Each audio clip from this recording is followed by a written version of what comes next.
시청자 여러분 안녕하세요. 스타북스 윤충희 편집자입니다.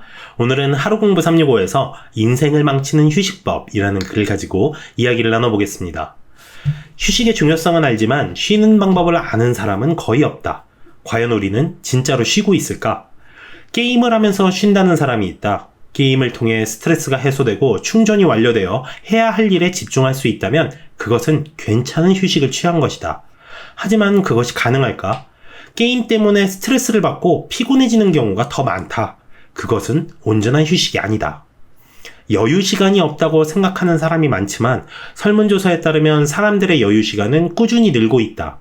그런데 왜 사람들은 시간이 없다고 할까? 여유 시간에 텔레비전을 보거나 스마트폰에 몰두하는 등 엉뚱한 곳에 빠져 있기 때문이다.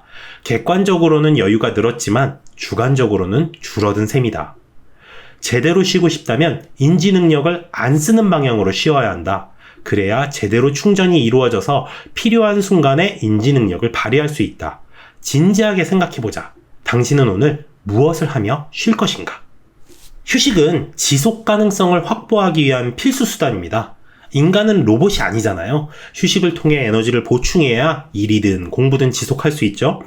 그리고 제대로 쉬지 않으면 효율성도 떨어집니다. 휴식 없이 계속 일만 하는 건 시속 10km로 계속 달리는 것과 마찬가지입니다. 그보다는 1시간을 달리더라도 시속 100km로 달려나가는 게 훨씬 더 멀리 가는 방법이겠죠?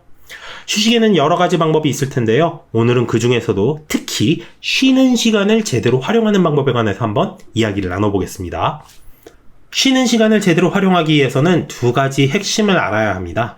첫 번째는 인지 능력을 지켜야 한다는 점이에요. 흔히들 쉬는 시간이 되면 웹서핑을 하면서 뉴스나 글을 보기도 하고 소셜미디어에 다른 사람이 뭘 올렸나 살펴보기도 하잖아요. 그런데 이런 활동이 정말 휴식이 될 수 있을까요? 안타깝지만 이런 활동은 휴식이 아니라 과로가 될 확률이 높습니다. 아시다시피 글을 읽는다는 건 뇌에 상당한 피로감을 선사하는 일이에요. 우리가 업무나 공부를 하다 보면 자연스레 글을 많이 읽게 되는데 쉬는 시간에 또 글을 읽으면 뇌 입장에서는 쉬는 게 아니라 처리해야 할 또 다른 정보를 받아들이는 과로가 될 공산이 큽니다. 그래서 하루공부 365 본문에서 이야기한 것처럼 인지 능력을 안 쓰는 방향으로 휴식할 필요가 있습니다. 어떻게 하면 그럴 수 있는지는 잠시 뒤에 이야기를 나눠볼게요. 쉬는 시간을 제대로 활용하기 위해 알아야 할 두 번째 핵심은 주의력 전환입니다. 우리가 어떤 일을 하다가 다른 일로 전환하게 되면 이때 몰입 상태가 깨지게 됩니다.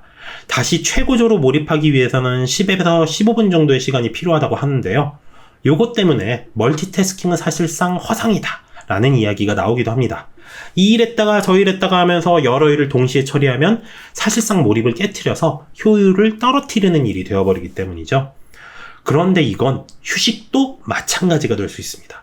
지금 한창 몰입하고 있는데 갑자기 알람이 울려서 지금부터 5분 휴식해야 합니다. 이래버리면 어떨까요?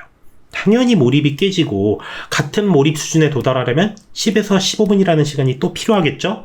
그래서 휴식을 계획할 때는 주의력 전환을 고려할 필요가 있습니다. 아무 때나 쉬는 게 아니라 휴식의 효과를 극대화하는 타이밍과 방법을 생각해 봐야 한다는 것이죠. 지금까지 쉬는 시간을 제대로 활용하기 위해 알아야 할 두 가지 개념을 살펴보았는데요. 이제 이 원리를 바탕으로 여러분들께 적극 추천하는 휴식법 두 가지를 알아보도록 하겠습니다. 첫 번째 방법은 마이크로 휴식입니다. 책 언제 할 것인가에 따르면 꼭 휴식 시간을 길게 가질 필요가 없다고 합니다. 휴식은 1, 2분만 쉬어도 효과가 있고요. 가끔 오래 쉬는 것보다 잠깐씩 자주 취하는 휴식이 더 효과적이라고 합니다. 그래서 따로 휴식 시간을 마련하는 것보다 일상에서 기분을 전환할 수 있는 다양한 계기를 마련하는 것만으로도 충분하다고 하네요. 예를 들면 20-20-20 법칙이라는 방법이 있습니다. 20분마다 20m 떨어진 곳을 20초씩 바라보는 것이죠. 이게 꼭 정확히 20m 떨어진 것을 봐야 한다 하는 건 아니고요. 쉽게 말하면 그냥 먼 곳을 응시하면서 20초 정도 멍 때리라는 이야기입니다. 이런 간단한 행동만으로도 주의를 환기하고 휴식의 효과를 누릴 수 있다고 하네요. 다른 예시로 작은 물병 쓰기도 있습니다. 물이 떨어지면 정수기에 가서 다시 채워야 하는데 병이 작으면 더 자주 채워야겠죠? 이런 간단한 행동도 기분을 전환하는 마이크로 휴식이 될 수 있다고 합니다. 간편한 휴식법 두 번째 방법은 움직이는 휴식입니다. 현대인의 고질병이 있죠. 복부 비만, 이거 좀 뜨끔한데, 요통 같은 거. 요런 것들의 주된 원인 중 하나가 바로 너무 오래 앉아있는 생활 습관이라고 합니다. 사무직이 계시거나 공부를 하는 분이라면 하루에 7, 8시간씩 가만히 앉아서 보내는 경우가 많을 텐데요. 그래서 휴식 때는 몸을 움직이는 게 좋습니다. 또 뇌는 움직이기 위해 존재하는 장기라는 말도 있잖아요. 우리가 몸을 움직일 때 뇌는 활력을 얻기 때문에 뇌가 힘을 내게 하고 싶다면 몸을 움직이는 게 더욱더 필요합니다. 이때도 꼭 과격하게 몸을 움직일 필요가 없습니다. 간단히 5분 걷는 것만으로도 충분한 휴식 효과를 누릴 수 있다고 해요.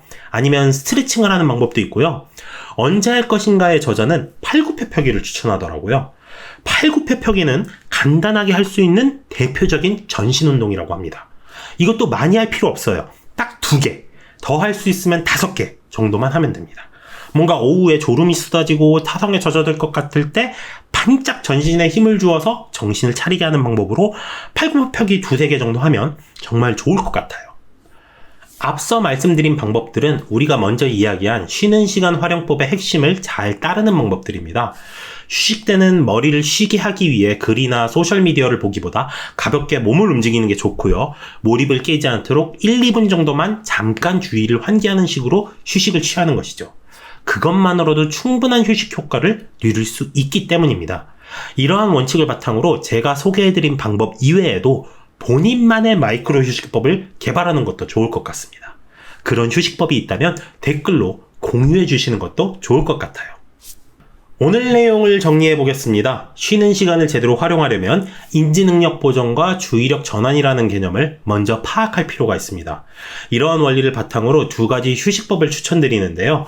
하나는 잠깐씩 주의를 환기하는 마이크로 휴식법이고 또 하나는 몸을 움직이는 휴식법입니다.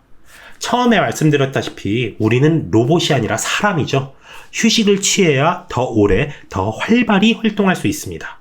하지만 휴식도 제대로 쉬어야 휴식이 되겠죠? 오늘 알려드린 휴식법이 여러분의 삶을 더 활기차게 만드는 꿀팁이 되기를 바라면서 마치겠습니다. 감사합니다.